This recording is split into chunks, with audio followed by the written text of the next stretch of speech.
Hi, and welcome to Hams Radio. I am Hams. Whether you are a new or returning viewer, I just wanted to say thank you for your support. I really do appreciate every single one of you.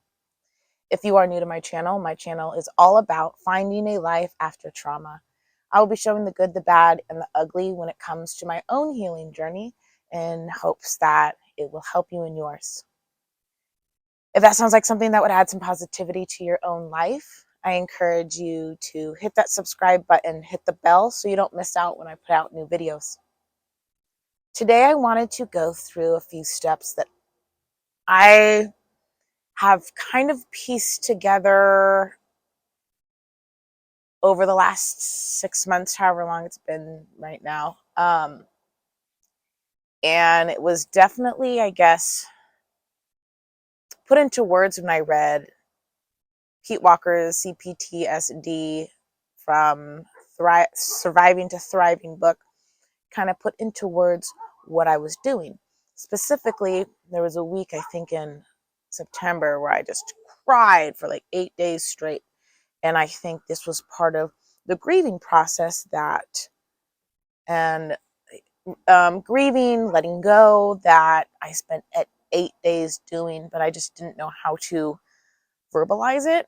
It felt like grieving. And so these are, I think it's like 4 steps.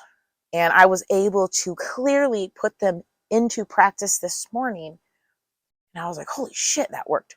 So I wanted to share what those steps are for me that really helped me today, and kind of put into words what I've been doing over the last few months that have really, really helped me.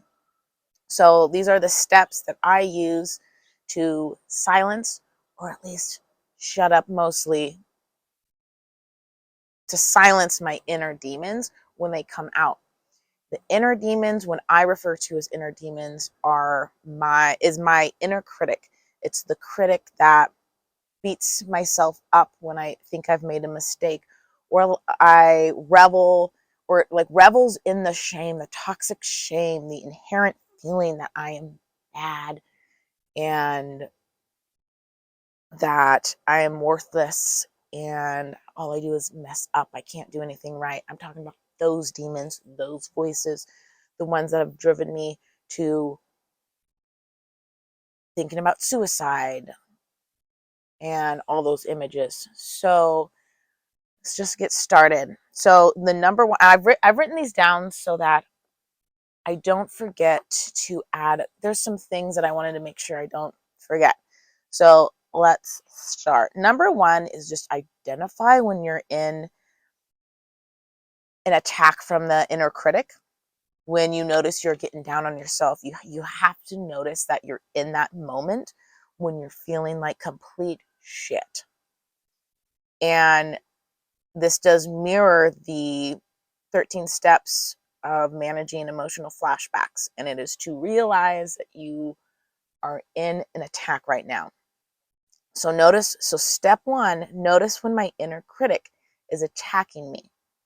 Notice when you're in that spiral of despair, depression, feeling like you're not doing anything right, and maybe even thoughts of everyone would be better off without me. I would be better off without me. This pain is too great.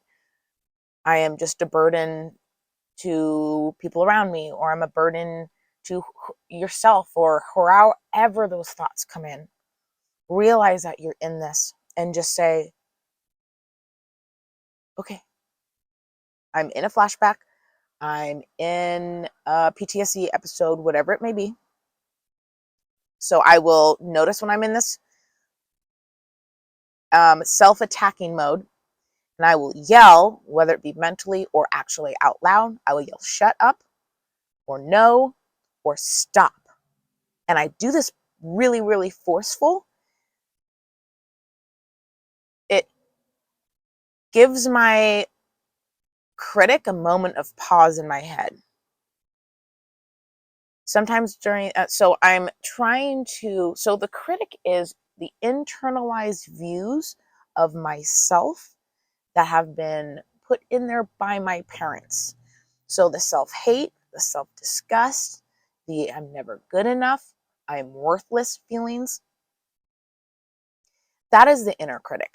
It's what I learned from my parents, how to view myself, because that's how they viewed me. So I'm being forceful because these are thoughts that are not mine. These are thoughts that were put into my head. I'm not attacking myself when I'm being this forceful, but I'm angrily yelling at the critic. Sometimes I envision Virginia and Bud, my biological parents, sitting on a couch in front of me as I yell at them, as I release this healthy anger towards people that have made me feel like I am unlovable. And anger like that is healthy. That will activate this self protection that I have failed to develop because I had to adapt my behavior to survive my parents. So I will yell at my parents on that couch. Stuff like, you will no longer keep me feeling like shit. You will no longer keep these feelings of self-hate, self-disgust, and self-rejection alive. I hate that you didn't love me. I hate that you rejected me. I am no longer going to listen to you. Then step 3. So step 1, notice that you're in an attack, a self-attack from the inner critic. Number 2, yell, shut up, stop, or no. Number 3, I turn my attention to the inner child.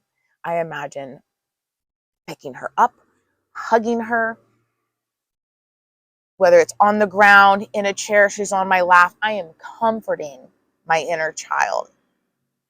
I am comforting the age I was when I was enduring all of this abuse and neglect. I tell her it's going to be okay. I tell her, I know it was scary that you had no one to protect you. It's not fair. You were rejected by your mom. It's not fair. You were abused and neglected by your dad. I'm sorry they made you feel so bad about yourself that you had to hide to survive. I'm here now. I will protect you when those feelings come up, and I will protect you from people wanting to do you harm. I love you just the way you are. You are enough. There is nothing you can ever say or do that will change that. So I'm shutting up the critic, then I'm consoling and loving my inner child, the inner child that so many years ago couldn't be herself because she was smashed down into being exactly the way her parents needed her to be, the way I needed to be to survive my parents. And there is this meditation that I've been doing the last few days about not having to prove yourself. And there's a line from it that I really like. It goes, how does a mountain prove its worthiness? How does the ocean prove it's enough? What a ridiculous concept. But we've applied this to us as humans. How absurd. And I really like that quote. And I will throw the link of the video down in the description or in the cards or something. It'll be somewhere clickable. So after you've done that, the last step is to grieve. Let the tears come. Let every emotion you've had to push down and ignore come up. Every feeling you were punished and neglected for showing, let them be released. Let them pour out of you. And there's this idea, again, from Pete Walker's book.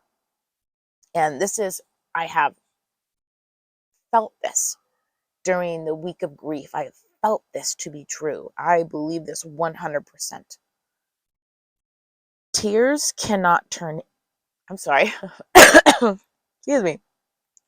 Tears can turn anger into self-protection and grief into self-compassion. You're letting go all of these negative emotions that you have not been allowed to show. I say you, but I'm talking from my experience. This is how I feel, And again, I'm not, oh, I should probably say this. I'm not a therapist. I'm not a licensed anything to do with mental health, and I'm not a physician. These are just, again, I'm sharing all the steps that I'm doing in my own healing journey that I have found helpful, and maybe it'll help someone else. So I'm not qualified. I'm just talking out of personal experience. Tears can tears can turn anger into self-protection and grief into self-compassion. I'm a little more, not a little. I'm a lot more likely now to be compassionate when I mess up and I don't go into this complete negative spiral every time. I am able to kind of catch these negative thoughts and replace them with positive thoughts, replace them with accomplishments that I've done, or like for me, I say my sobriety. Um, and I think it's just super important. I wanted to share this with you, and this really helped me with some grieving that I did this morning. And it just, I feel lighter, I feel better, and I just feel just really good. That's all I have today for you guys. I hope your day goes really well and you spread positivity to others.